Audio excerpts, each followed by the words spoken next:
Welcome to The Checkout. We catch up with previous Add to Cart guests and ask them 5 quick questions to get to know them better and leave you with a little extra inspiration to get you through your Friday. Today's checkout features Andrew Lipp, CEO and co-founder of EQL. That's EQL, pronounced equal. Andrew is a former sneakerhead who felt the pain of missing out more than once and, with the help of 2 former Google colleagues, decided to create a solution. EQL is an end-to-end platform built for retailers to reliably sell the most in-demand products to more customers and get more value out of every launch by facilitating site reliability, accurate payments, scam prevention, and helping to ensure a level playing field for customers. EQL have clients such as Footlocker and Culture Kings and were named as one of Fast Company's most innovative companies of 2023.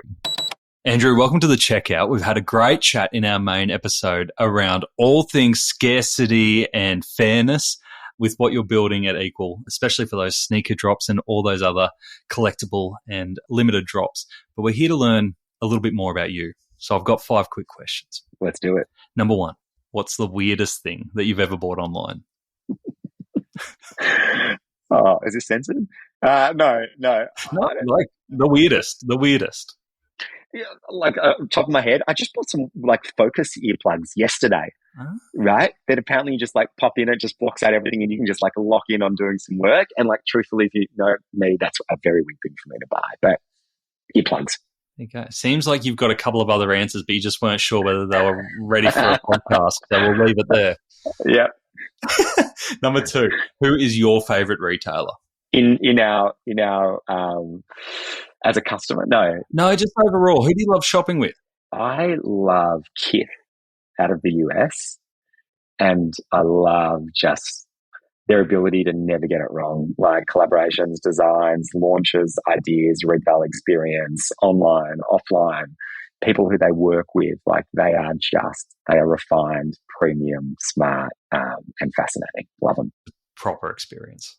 Yeah. All right. Number 3, which e-commerce practice do you wish was history? So, there's 2 things I think about there.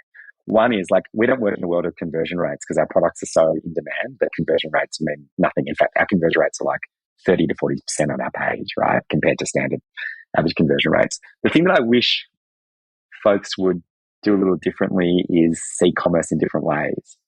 And I think hard metrics of conversion rates and bounce rates, etc., are kind of ingrained into the world of commerce. And granted, I'm being a bit self-fulfilling here in that our commerce is a little different, but I find that sometimes you've got to lose your inhibitions and kind of rethink a little bit about those things to understand the true value you're trying to get out of these experiences. So that's one thing I would like. And then the other thing I think is and again, I'm kind of shooting myself in the foot a little bit here.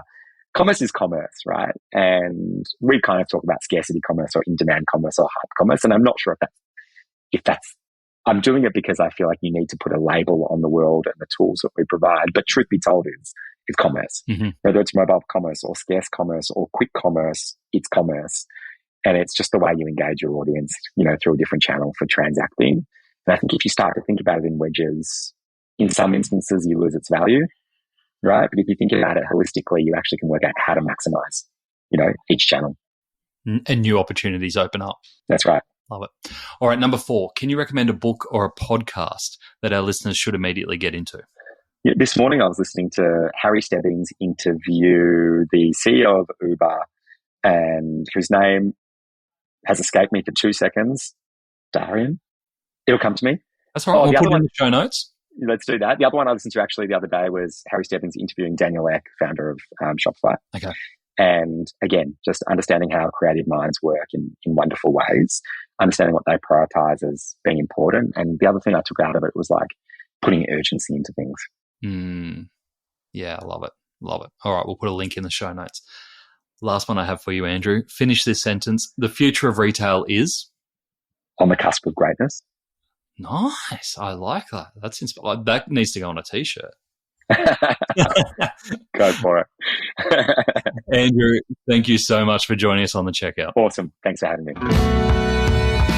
To hear more from Andrew, jump back into episode 292, where Andrew shares his insights on how to manage the chaotic conditions of an e-commerce hype drop.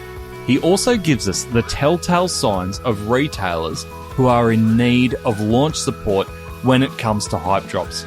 He then takes us behind the scenes into his sneaker wardrobe and shares the special sneakers that have formed his business milestones.